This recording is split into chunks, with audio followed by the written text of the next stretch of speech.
Hello दोस्तों, welcome to only IAS. Date है आज की 19 नवंबर 2022 एंड आप सभी का स्वागत है आज के एडिटोरियल डिस्कशन में। देखिए, आज हम टोटल 3 मुद्दे डिस्कस करेंगे।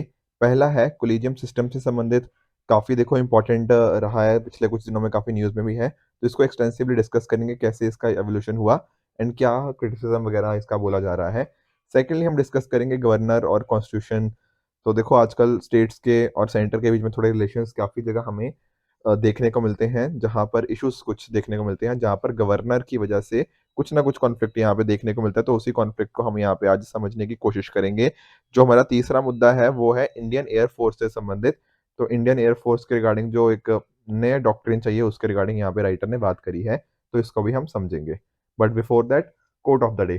देखो, बेंजामिन डिज़राइली जी ने इन्होंने बात बोली है कि change is inevitable in a progressive society, change is constant. देखिए, जब भी ज़िंदगी में कभी न कभी बदलाव आता है ना, तो हम शायद उससे थोड़ा डर जाते हैं। पर यहाँ पर क्या बात कर रहे हैं राइटर कि प्रोग्रेसिव सोसाइटी, अगर हम एक तरह से ना सही डायरेक्शन में जा रहे हैं, तो चेंज भी ज़रूरी है। जैसे मैं आपको एग्ज़ाम्पल समझाता हूँ। हमारी देखो सोसाइटी पहले थी, आप 18th-19th सेंचुरी की बात कर लीजिए, तो तब क्या था? सोसाइटी के अंदर जैसे सती हो गया, ठीक है ना? चाइल्ड मैरिज हो गया, या फिर जो वुमेन का स्टेटस था, वो थोड़ा लो था। तो इस तरह से बहुत सारे इश्यूज़ हमारे कहीं न कहीं सोसाइटी में थे। अगर आप सोचो, राजा राम मोहन रॉय या फिर इस तरह के जो भी आप सोशियोलॉजिस्ट रिफॉर्म मूवमेंट्स देखते हो, अगर वो ना आई होती, उन्होंने अगर इस चेंज को नहीं लेकर आया होता, तो हमारी सोसाइटी क्या एक प्रोग्रेसिव सोसाइटी बन पाती? शायद नहीं बन पाती, क्योंकि इस तरह के इश्यूज़ वहाँ पे उस टाइम एग्ज़िस्ट करते थे। तो ये जो चेंज होता है ना, इससे डरने की बात नहीं है, ठीक है? चेंज आएगा ही आएगा। पहले हम कुछ और थे, फिर एक चेंज को ना आप एवोल्यूशन के प्रोसेस की तरह समझो कि हम इवॉल्व हो रहे हैं, ठीक है? आप देखो, बहुत सारी चीज़ें करते थे जो पहले, मान लो आज से 5 साल पहले, ठीक है? पर आज आप थोड़े एक चेंज्ड पर्सन हो, आप एक इवॉल्व्ड पर्सन हो, तो एवोल्यूशन ज़रूरी है, ठीक है? जैसे आप इंडिया का एग्ज़ाम्पल ले लीजिए। ठीक है, इंडिया के अंदर भी देखो, पहले हम थोड़ा, ऑल्दो थे तो हम मिक्स्ड इकोनॉमी ही, पर हमारा थोड़ा सोशलिस्ट टिल्ट ज़्यादा था। पर हमने कुछ इश्यूज़ देखे, उसके कॉरस्पॉन्डिंग हमारे यहाँ बैलेंस ऑफ पेमेंट क्राइसिस हुआ 1991 के अंदर। हमारी सिचुएशन काफ़ी खराब थी, हमारी इकोनॉमिक ग्रोथ कम थी। पर हमने कुछ हार्ड स्टेप्स लेने पड़े, तो हमारे अंदर क्या आया, एक तरह का चेंज आया, और उस वजह से आज हम वर्ल्ड की मतलब ना काफ़ी टॉप इकोनॉमीज़ में से आते हैं, ठीक है? हमारी इकोनॉमिक ग्रोथ काफ़ी स्ट्रॉन्ग चल रही है पिछले काफ़ी सालों के अंदर, पिछले अगर मैं 15 साल के अप्रॉक्सिमेटली बात करूँ, तो चेंज एक ज़रूरी चीज़ बन जाती है प्रोग्रेसिव सोसाइटी के अंदर। आप कुछ कंपनीज़ का एग्ज़ाम्पल देख सकते हो। जैसे ना, आई एम वेरी श्योर आपने ना कोडैक के बारे में सुना होगा, ठीक है? एक टाइम था जब जो फोटोग्राफिक फ़िल्म वाली कैटेगरी होती है ना, उसके ये सबसे बड़ी प्लेयर थी।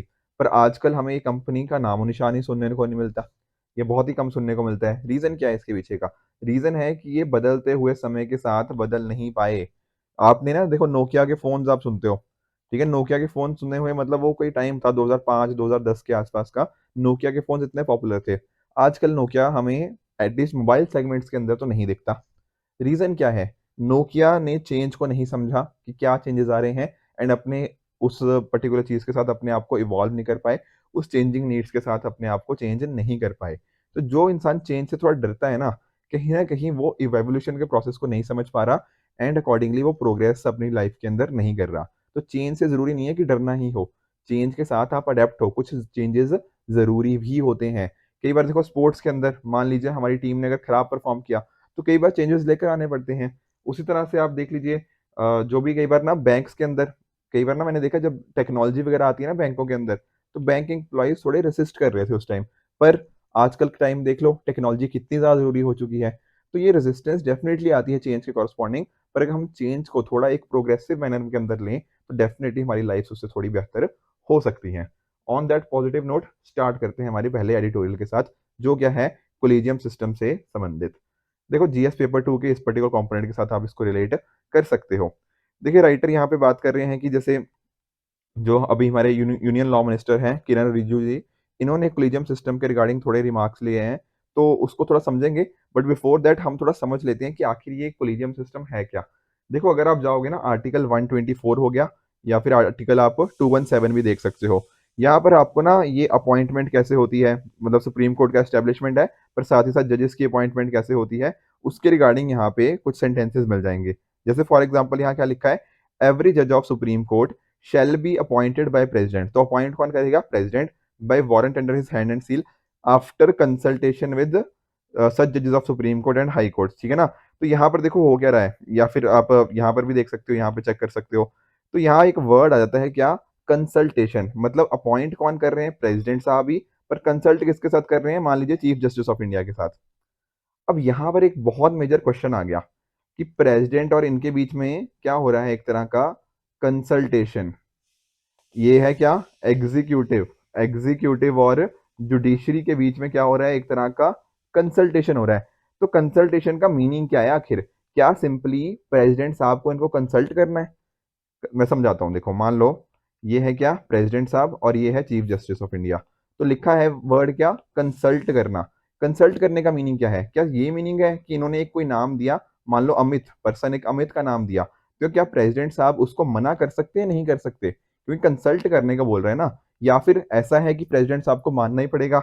ये एक मुद्दा गया कहाँ, ये मुद्दा गया हमारे सुप्रीम कोर्ट के अंदर।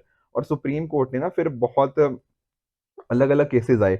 जैसे मैं आपको बताता हूँ, एक आया पहले क्या, फर्स्ट जजेस केस। देखो फर्स्ट जजेस केस तो चलो उसको बाद में बोलते हैं, पर इसका नाम क्या था, SP Gupta versus union of India. यहाँ पर ये मुद्दा गया, यहाँ पर कोर्ट ने क्या बताया, सुप्रीम कोर्ट ने बताया कि ये जो कंसल्टेशन वर्ड है, इसका मीनिंग सिंपली कंसल्ट करना ही है। मतलब कैसे, ये है प्रेसिडेंट साहब, ये है chief justice of India. Chief justice of India इनको कोई नाम देंगे, मान लीजिए जैसे मैं अमित की बात कर रहा था, तो प्रेसिडेंट साहब क्या कर सकते हैं, इसको मना कर सकते हैं। तो पावर किसके पास है, ये चीजों की एग्जीक्यूटिव के पास, ठीक है, प्रेसिडेंट साहब के पास पावर है। ऐसा किसने बोला, फर्स्ट जजेस केस के अंदर, ठीक है ना। या फिर ऐसा प्रेसिडेंट साहब ना बोल के आई वुड रदर से कि यूनियन गवर्नमेंट के पास पावर है, ठीक है, कि कौन जज को अपॉइंट करना है, किसको नहीं अपॉइंट करना, ऐसा फर्स्ट जजेस केस के अंदर बोला। पर फिर इसका रिव्यू हुआ काफी सालों बाद, फिर क्या आया, एक तरह से हमारे पास देखने को मिला सेकेंड जजेस केस। उसमें क्या किया, उसमें इसका बिल्कुल उल्टा बोल दिया गया। वहां बोला कि ये प्रेसिडेंट, ये सीजीआई, ये कंकरेंस है, ठीक है ना, कि जो सीजीआई ने यहाँ पे बात क्या करी, जो इन्होंने नाम दे दिया सीजीआई ने, वो प्रेसिडेंट को मानना ही पड़ेगा, उसको प्रेसिडेंट साहब रिजेक्ट नहीं कर सकते। फर्स्ट जजेस केस में देखो क्या था, पावर किसको दी गई थी, प्रेसिडेंट साहब को। सेकंड जजेस केस में क्या हो गया, बिल्कुल उसका उल्टा डिसीजन दे दिया, बोल दिया कि नहीं, ये पावर किसके पास है, जुडिशरी के पास है। और जुडिशरी के अंदर भी ना इन्होंने थोड़ा इसको एक्सपेंड किया, इन्होंने यहाँ पे ना कोलिजियम सिस्टम हमारा सेकंड जजेस केस के अंदर आया। यहाँ इन्होंने बोला क्या कि कोलिजियम का मीनिंग क्या होगा, कोलिजियम का मीनिंग होगा कि जो हमारे chief justice of India plus साथ ही साथ इनके साथ दो जजेस और होंगे, तो ये सभी मिलके क्या तय करेंगे, ये सभी मिलके तय करेंगे कि किस पर्टिकुलर पर्सन को ट्रांसफर होना चाहिए अकॉर्डिंगली। ये सारी बातें यहाँ पर करी गई, तो दो सीनियर मोस्ट जजेस की यहाँ पे बात करी गई थी। और अगर हाई कोर्ट की बात हो तो वहां पर हम हाई कोर्ट के सीनियर जजेस को कंसल्ट कर सकते हैं, ऐसा बात करेगी सेकंड जजेस केस के अंदर। फिर आया क्या, एक थर्ड जजेस केस।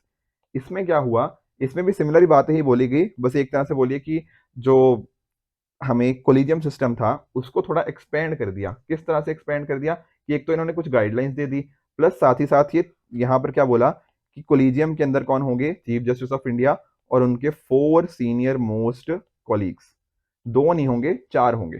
तो ये बात करी गई। तो सिंपली अगर मैं बताऊं, तो फर्स्ट जजेस केस के अंदर क्या हुआ था, प्रेसिडेंट साहब के पास पावर थी या यूनियन गवर्नमेंट के पास पावर थी, किस जज को करना है अपॉइंट, किसको ट्रांसफर करना है, वो सारी बातें।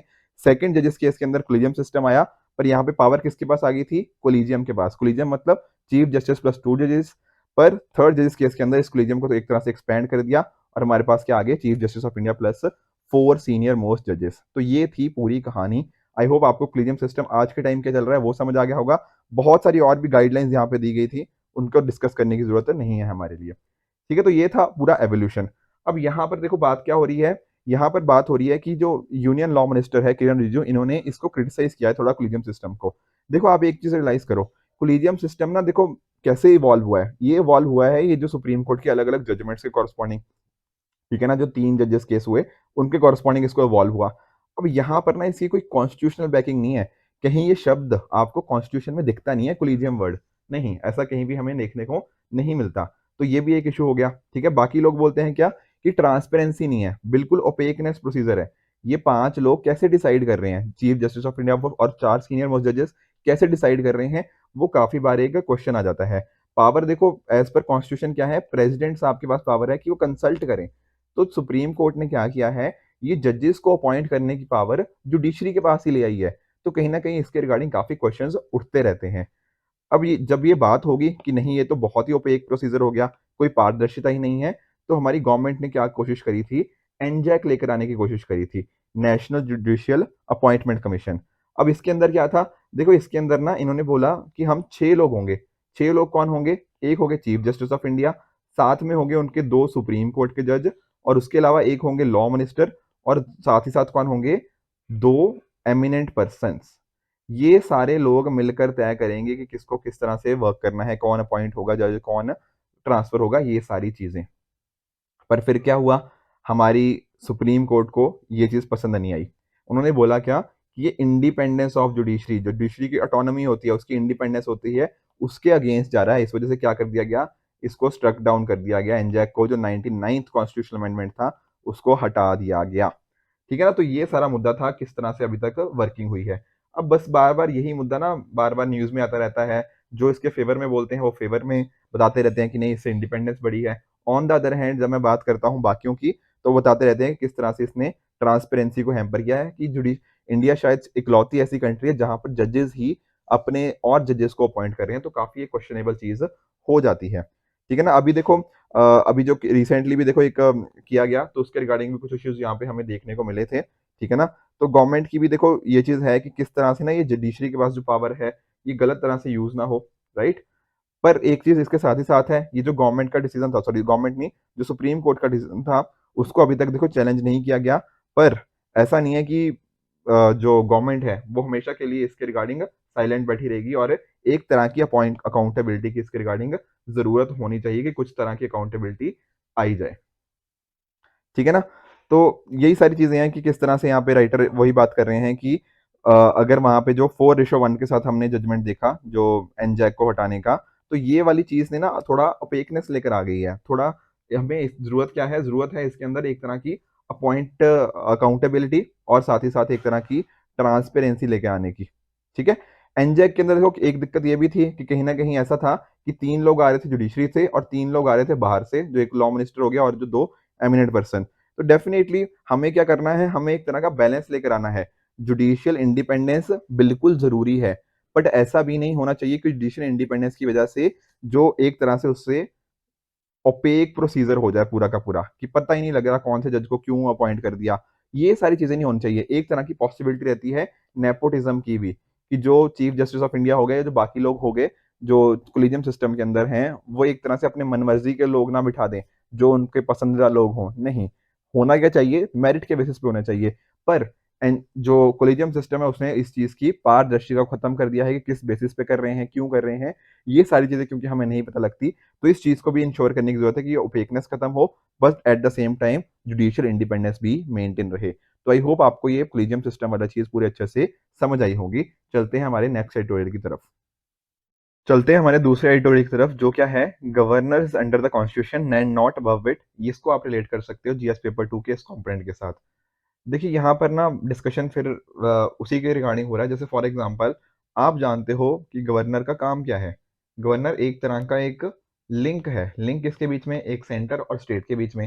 ठीक है ना, और आप जानते हो इंडिया की इतनी ज़्यादा डाइवर्सिटी है, तो एक तरह से उसके अंदर ना अगर हमें देश के अंदर यूनिटी बना के रखनी है, तो कुछ तरह से सेंटर का भी कंट्रोल होना चाहिए। तो एक तरह से गवर्नर उस पर्टिकुलर पर्पस के लिए बनाया गया ताकि एक प्रॉपर लिंक रहे, हमारी इंडिया की जो यूनिटी है वो मेंटेन रहे। पर आजकल क्या हो रहा है, आजकल इनकी वजह से बहुत ज़्यादा टेंशन हो रही हैं, और जो कॉन्स्टिट्यूशन के अंदर जो चीज़ें लिखी हुई हैं ना, चाहे कॉन्स्टिट्यूशनल ईथोस कह लो, ठीक है ना, कॉन्स्टिट्यूशनल मोरालिटी कह लो, इनके रिगार्डिंग बहुत सारे इश्यूज हमें आज के टाइम पर देखने को मिल जाते हैं। यहाँ पे राइटर ने थोड़ा सा पॉलिटिकली बात करी है, बट हम उसमें नहीं जाएंगे, हम सिंपली डिस्कस करेंगे कि मीनिंग क्या कहना चाह रहे हैं राइटर। तो देखो आर्टिकल 153 आप सभी जानते हो कि गवर्नर की पोस्ट के लिए बताता है, और आर्टिकल 154 के अंदर जो एग्जीक्यूटिव पावर है वो स्टेट की कौन एक्सरसाइज करता है, एज पर गवर्नर। साथ ही साथ आर्टिकल 163 ना एक बहुत ही इंपॉर्टेंट आर्टिकल बन जाता है। यहाँ पर क्या लिखा गया है कि एक होगा चीफ मिनिस्टर और इनके साथ जो काउंसिल ऑफ मिनिस्टर्स होते हैं बेसिकली, वो हैं मतलब बेसिकली जो एड एंड एडवाइस करते हैं गवर्नर को, और गवर्नर इन्हीं की एड एंड एडवाइस के हिसाब से काम करता है।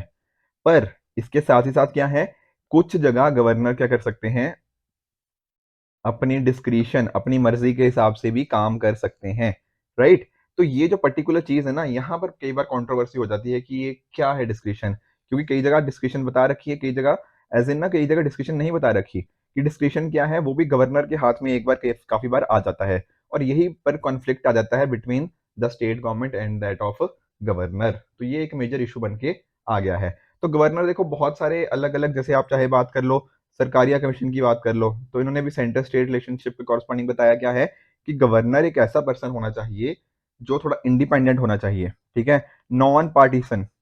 ऐसा नहीं हो कि रूलिंग पार्टी की जो सेंट्रल गवर्नमेंट है उनको सपोर्ट करे, या फिर जब गवर्नर को अपॉइंट किया जाए तो वहां के चीफ मिनिस्टर को भी कॉरस्पॉन्डिंगली एक तरह से उनको भी एक तरह से कंसल्ट कर लिया जाए।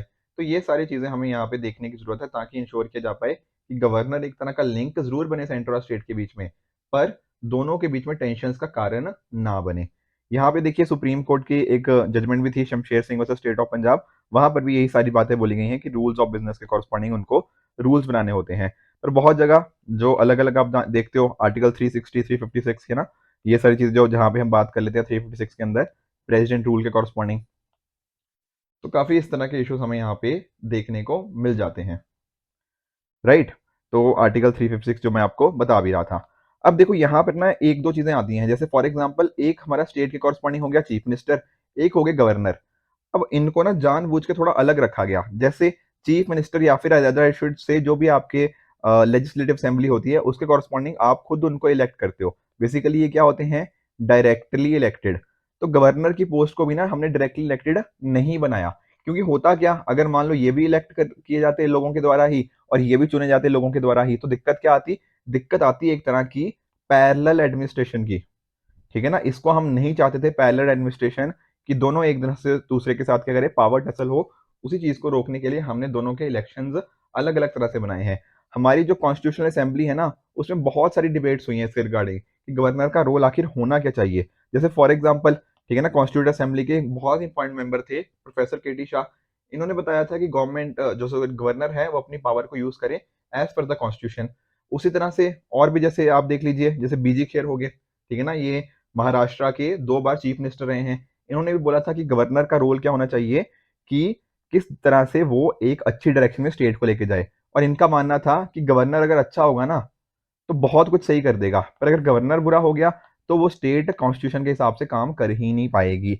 उसी तरह से और भी बहुत सारे लोगों ने इसके रिगार्डिंग अपनी बात करी है।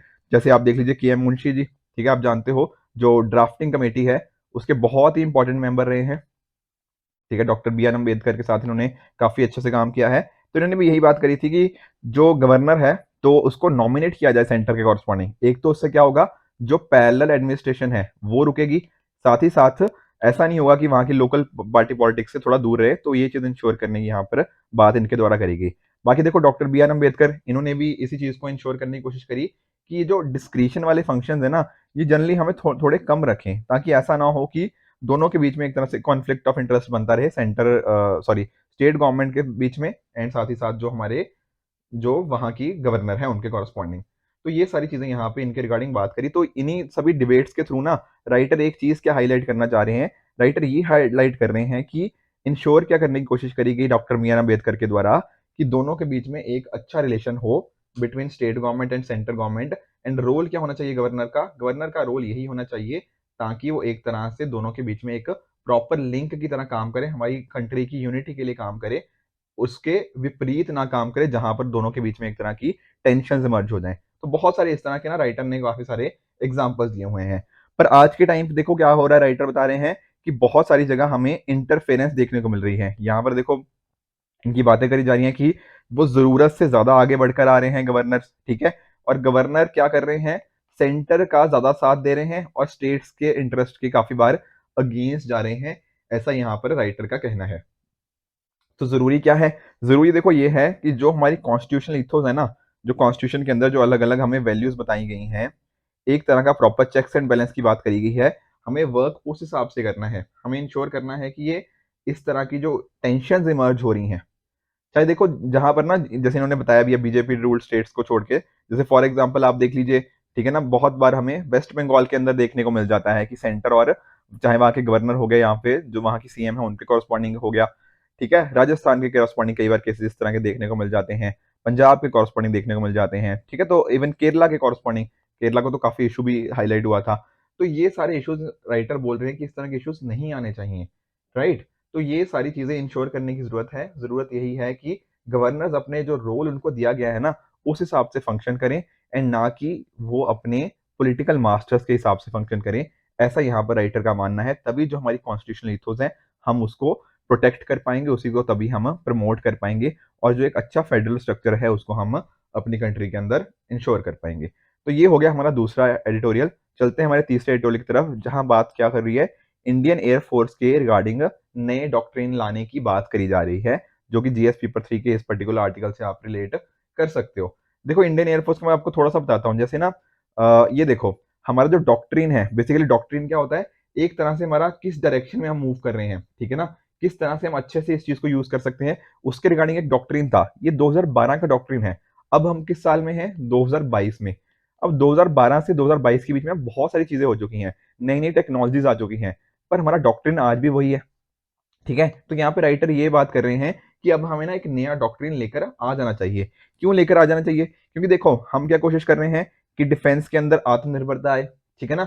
हम चाहते हैं कि इंडिजिनाइजेशन हो चीज़ों की, वो सारी चीज़ें जो इंडिया में बने, हम बहुत ज़्यादा डिपेंडेंस ना रहें।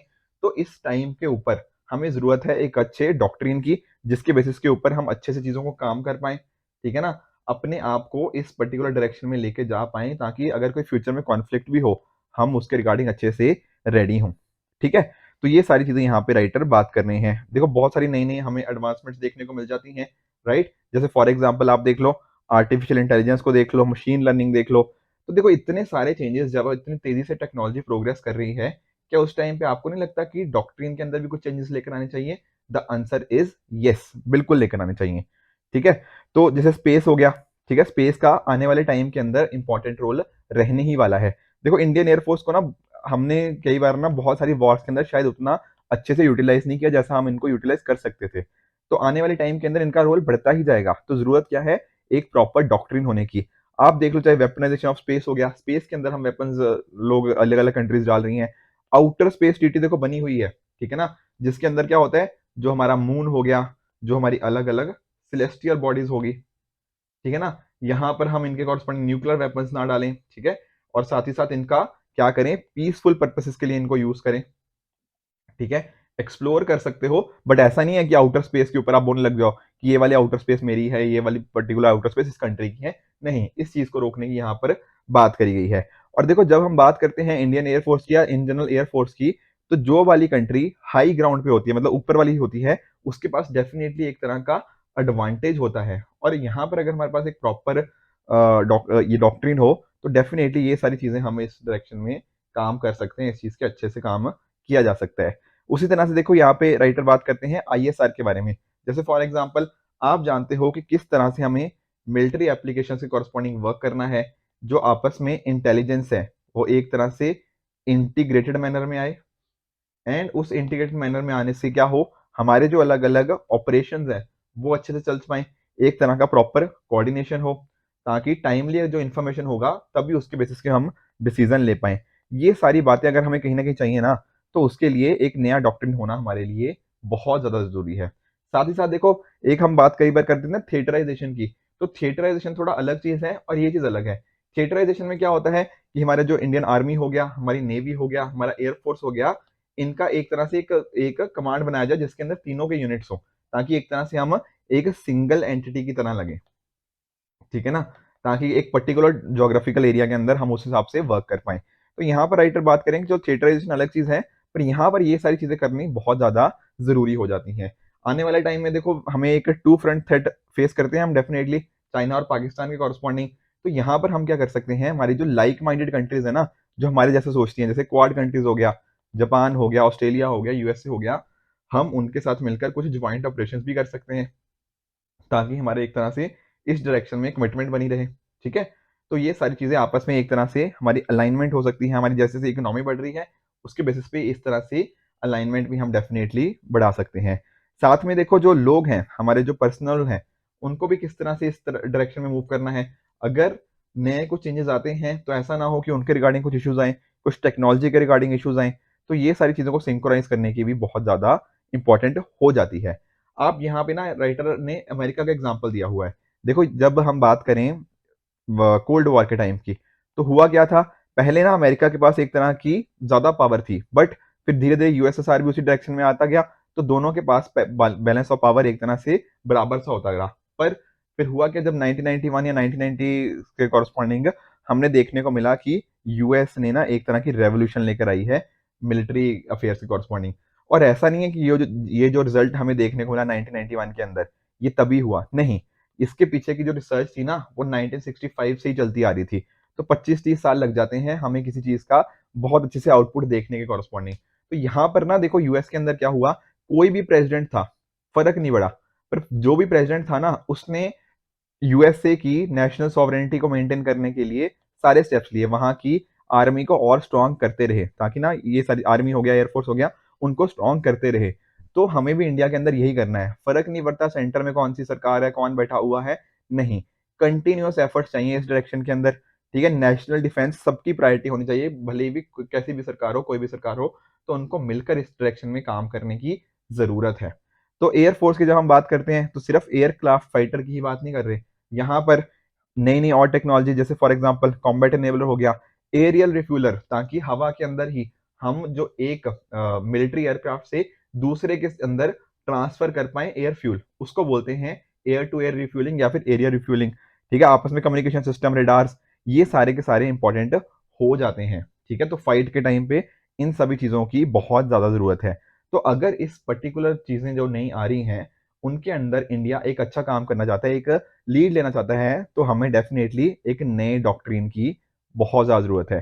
साथ ही साथ हम इस एयरफोर्स को humanitarian assistant and disaster relief, HADR जिसको बोलते हैं, इसके अंदर भी यूज़ कर सकते हैं। किसी जगह पे कुछ फ्लड्स आ गए, कुछ और इश्यूज आ गए, उनको कैसे हम टैकल कर सकते हैं। तो अगर हमारी ये जो इंडियन एयरफोर्स का हमारा डॉक्ट्रिन है वो क्लियर होगा, तो डेफिनेटली इसमें वर्क कर पाएंगे। और अगर इनको हमने निगलेक्ट कर दिया, तो हमारे लिए बहुत ही नेगेटिव एस्पेक्ट हो जाएंगे। आज देखो जो हम काम करेंगे, इसका इम्पैक्ट आने वाले बहुत सालों तक हमें देखने को मिलेगा। जैसा यूएसए ने 1965 में किया ना, और उसका रिजल्ट उनको कई सालों तक दिखता रहा, तो इंडिया को भी आज एफर्ट्स लेने की जरूरत है, ताकि फ्यूचर में जब सिचुएशंस आ सकती हैं, मान लो वॉर वगैरह की कोई सिचुएशन आ सकती है, तो इंडिया बहुत अच्छे से रेडी रहे। इसके रिगार्डिंग अगर एक अच्छा सा डॉक्ट्रिन होगा, जो नई टेक्नोलॉजीज, जो नए चेंजेस को रिफ्लेक्ट करेगा, उसी के बेसिस के ऊपर हम क्या कर पाएंगे, एक अच्छी स्ट्रेटजी बना पाएंगे, और हम एक लॉन्ग टर्म प्लानिंग कर पाएंगे, जो कि इंडिया की नेशनल सिक्योरिटी के लिए बहुत ही ज्यादा इंपॉर्टेंट होने वाला है। राइट। तो आई होप फ्रेंड्स कि आपको तीनों के तीनों एडिटोरियल अच्छे से समझ आए होंगे। इसी तरह से आप भी अपने एंड पे हार्डवर्क करते रहिए। Goodbye and good luck.